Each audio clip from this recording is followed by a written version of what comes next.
Hi, welcome to today's math video. I'm so glad you're here. I actually have a little homework assignment for you. You see, a few weeks ago, I had an idea for a little feature on our channel that would involve my husband. And he actually liked the idea and said yes, but that he didn't want to do it until we got to 100 subscribers. I said, Stanley, that may never happen. We are a very small community. But that is the challenge that he has given to me. So I'm asking you, if there's a video that you have found useful, is there someone with whom you can share it so that maybe our family can grow just a little bit? And if you have subscribed, thank you. And thank you so much for being with me today. Today's video is on something I'm calling math menus, and I'm loving it, and I'm so excited to share it with you. The way I have always preferred to teach math is in small groups with rotations. The students come to me for their instruction and guided practice, then they rotate to either working on a workbook page or maybe task cards, some way for them to do their independent practice. And then their final rotation would be either a game or tiles, some hands-on activity. And this has worked beautifully for years until this year when the pandemic hit and our classrooms were completely changed. This is when we did come back in person, of course, in September. Our desks are all in neat little rows, and all the work areas, the tables and space areas are gone. So rotating has become really difficult. So how am I supposed to work with small groups now? But I figured it out. It took me a while, but I have figured it out. It's called math menus. We are working on fractions right now and have been for the last several weeks, and I can't talk about fractions without just reminding you about the value of these fraction sets. They truly are life-changing. They're also a major pain in the neck. There are 51 pieces to each set, and you have a set per person.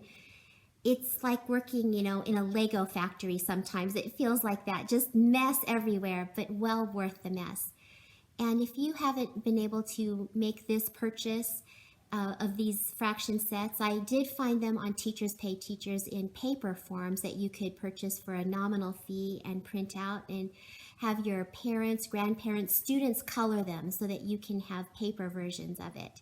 My third grade teacher friend and I, we just share. We have a big bin and they just go back and forth. So that's the way we manage the cost of these big sets.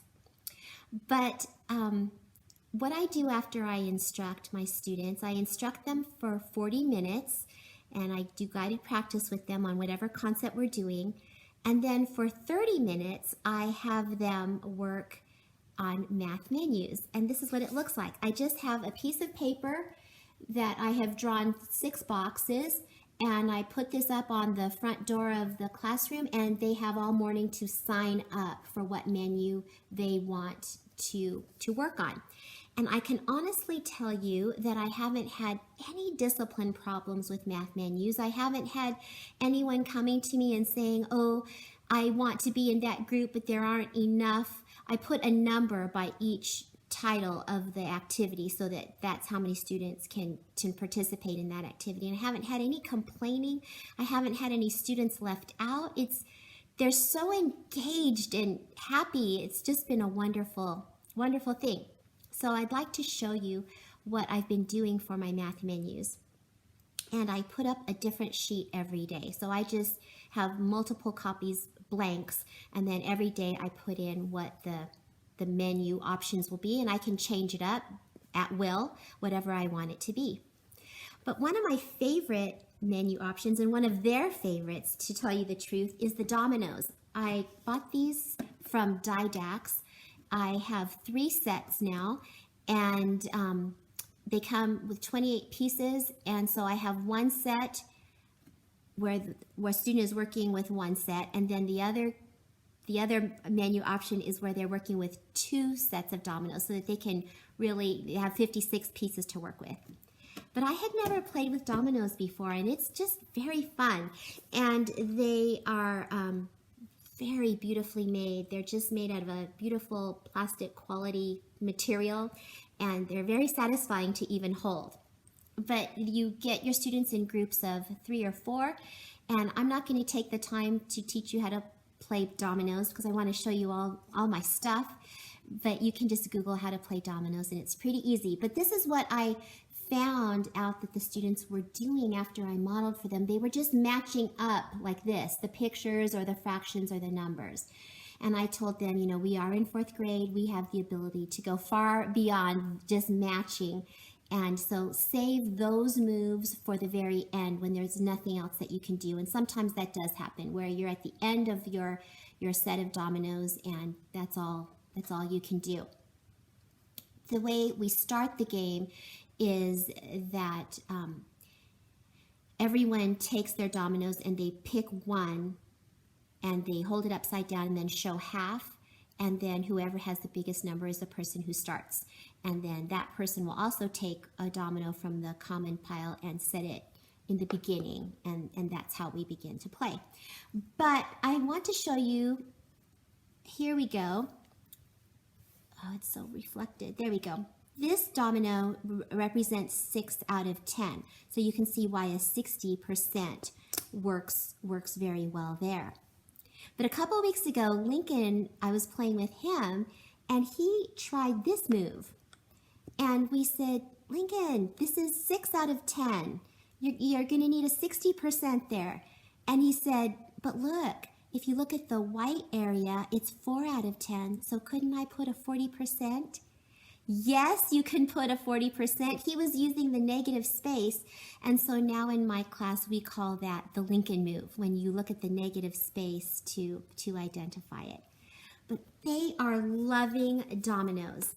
And, you know, what I have found with my math menus is rather than circulating to see how they're doing, I've been picking one group a day to work with, and I just sit with them and play with them the whole entire time. And that way it helps me to see where they are, helps me to, you know, teach them some extra strategies and learn some strategies from them, obviously.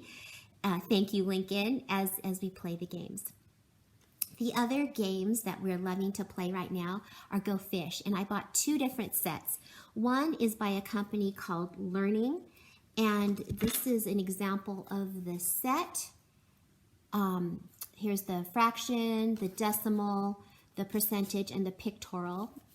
And I taught my students to use 2 as their set. And I actually had to teach them how to play Go Fish. They didn't know how. And if you don't know how to play Go Fish, you can just Google Go Fish. But interestingly, they come in sets of 4, but I just told them, as I said, just to get sets of 2. And I thought we'd start small. But this week, Guillermo came to me and he said, Mrs. Matsuda, is it okay if I have a set of 3? And I said, yes, that's great. And I held it in. I did not tell him that they actually come in sets of 4 because I thought it would be far more fun for them to figure that out and discover it on their own. And then the other set of Go Fish cards I got from a company called Scholastic Materials, I think. I'll have my husband put the link for you.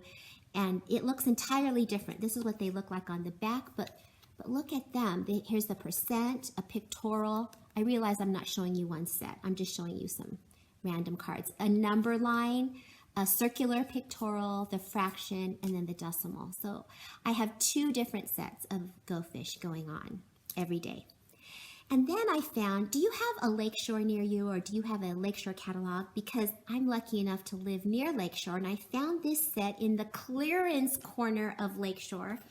It's a beautiful set of games, 3 different fraction games. This one is on reducing, adding and subtracting fractions, and then mixed number and improper fractions. And it was $12 for 3 games. I was thrilled, and they're such quality games. I'll show you just briefly one game. Each game can be played by 4 students, so there are 4 different little, task cards, I guess we can call it. In this game, you spin the spinner and it tells you how many tiles to choose. I'm just going to pick one tile here, and then you look at it. This is a mixed number, and I try to see if I have the corresponding improper fraction, and if I do, I place it in that box. If I don't, I just put my tiles or whichever tiles don't work, back in, and then it's the next person's turn. And these are what we have been doing for our menus right now. And, right now my menus are all on the topic of fractions, but they absolutely wouldn't have to be. We're ready to move on to decimals right now this next week, but I'm planning to still keep in some fraction activities to continue reviewing, and because they just love them so much. But you could even have menus of every single menu would be a different activity. You could have a war menu option. You could have a salute, a bingo, anything. And I know there are many of you who are about to come back to school for the first time. We're so excited for you. I can tell you it's going to be emotional when you see those students marching onto campus with their backpacks and their smiles. But they'll be just so happy, and you'll be just so happy to be with them, that you can do any menu activity as long as you're just together working on math. So those are the menus that we've been working on. I'm so excited for you to try some. I hope you will, and I hope you'll let me know in the comment section how it's going or what menu options you chose. And if there's any way I can support you or clarify questions for you, I hope you'll feel safe to ask. And I'm wondering if any of you have been seeing some of your students grow in their confidence in math. And I'm wondering if maybe you have grown in your love and confidence for math. You know, there are millions of teachers who have at some point felt unqualified to teach math because we are people who have struggled. But I want to let you know that I truly believe that it is those of us who have struggled who can make the finest, best of math instructors.